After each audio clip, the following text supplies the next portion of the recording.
آج کی کہانی رف رف کی زبانی. ہماری آج کی کہانی ہے قاضی اور مرغی. ایک دفعہ کا ذکر ہے کہ قاضی شہر جو ہے وہ بازار گیا اور اس کو گھر کے لیے مرغی بہرحال چاہیے تھی. کسی کے پاس نہیں تھی، ایک دکاندار کے پاس موجود تھی. وہ گوشت بنانے کو تھا کہ قاضی نے اسے کہا کہ یہ مرغی مجھے دے دو، یہ مرغی مجھے ہر حال میں چاہیے. اس نے کہا کہ ایک شخص ابھی مجھے دے کے گیا ہے، اس نے ذبح کر کے میرے پاس لایا تھا اور صرف اس نے یہ کہا تھا کہ گوشت بنا دو، میں نے گھر میں ذبح کی ہے، تو میں اسے کیا کہوں گا. قاضی نے کہا کہ مرغی مجھے دے دو اور معاملہ بھی مجھ پہ چھوڑ دو. وہ آدمی تم سے جھگڑے گا، بحثے گا، لوگ اکٹھے ہوں گے تو کیا ہوگا؟ کہیں گے قاضی کے پاس چلو، تو بس یہی تم کوشش کرنا کہ میرے پاس آنے والا معاملہ ہو جائے. قاضی صاحب مرغی لی اور چلے گئے. اب وہ دکاندار نے بادل ناخواستہ مرغی دے تو دی، کیونکہ اس کے پاس چارہ نہیں تھا نا. He has no option to say no. جب اس نے وہ مرغی اس کو دے دی، کچھ دیر بعد وہ شخص جو ذبح کی ہوئی مرغی دے کے گیا تھا تو اس نے اپنی مرغی طلب کی. تو جس طرح قاضی اس کو سمجھا کے گیا تھا کہ تم اس کو یہ جواب دینا کہ مرغی اڑ گئی، اب وہ آدمی اس سے بحث کر رہا ہے کہ میں تمہیں ذبح کر کے دے کے گیا ہوں، ذبح شدہ مرغی کیسے اڑ سکتی ہے؟ اس نے کہا میں جو تمہیں کہہ رہا ہوں اڑ گئی ہے. اس پہ دونوں کے درمیان تکرار ہوئی. کچھ لوگ اکٹھے ہوئے تو انہوں نے کہا کہ بہتر ہے کہ تم قاضی شہر کے پاس جا کے اپنا فیصلہ کرا لو. اب وہ دونوں قاضی شہر کی طرف جا رہے تھے کہ راستے میں ایک مسلمان اور ایک یہودی کی لڑائی ہو رہی تھی. اب یہی جو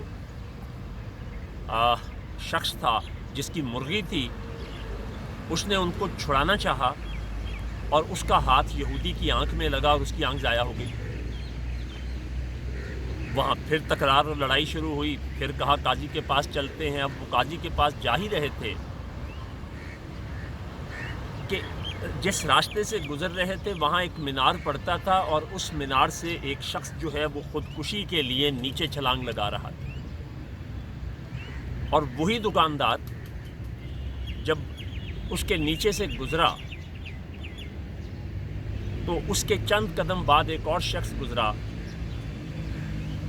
اس کے اوپر وہ شخص گرا اور گر کے مر گیا. وہ شخص جس کے اوپر گرا وہ شخص مر گیا. اب پھر قاضی کے پاس چل پڑے. اب دیکھیے قاضی صاحب سب سے پہلے مرغی والے کا مسئلہ حل کرتے ہیں. وہ کہتے ہیں ہاں بھی بتاؤ کیا مسئلہ ہے تمہارا؟ وہ کہتے ہیں جناب یہ میں نے اس کو ذبح کی بھی مرغی دی ہے اور یہ مجھے کہتا ہے کہ جی مرغی اڑ گئی ہے. قاضی صاحب نے اسے کہا کہ یہ بتاؤ کہ کیا تم اللہ کی قدرت کے قائل ہو کہ وہ قادر مطلق ہے، وہ جو چاہے کر سکتا ہے؟ تو اس نے کہا ہاں جی بالکل اس کا تو میں قائل ہوں. تو انہوں نے کہا کہ جو اللہ کسی کو مار سکتا ہے وہ زندہ بھی کر سکتا. تو اگر تمہارا ایمان ہے تو پھر ٹھیک ہے، ورنہ پھر کچھ اور فیصلے پہ چلتے ہیں.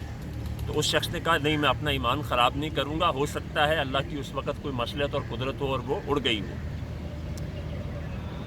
اب اس یہودی کی باری آتی ہے کہ جناب اس شخص نے میری آنکھ ضائع کر دی ہے، ہم دونوں کی لڑائی ہو رہی تھی، اس نے چھڑانے کی بجائے میری آنکھ میں انگلی مار دی. تو قاضی صاحب نے کہا کہ یہ تو بہت زیادتی ہے، تمہارے ساتھ انصاف ہونا چاہیے.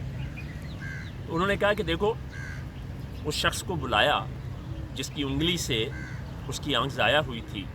تو قاضی صاحب نے کہا کہ جو غیر مسلم ہے اس کی دیت نصف ہوتی ہے.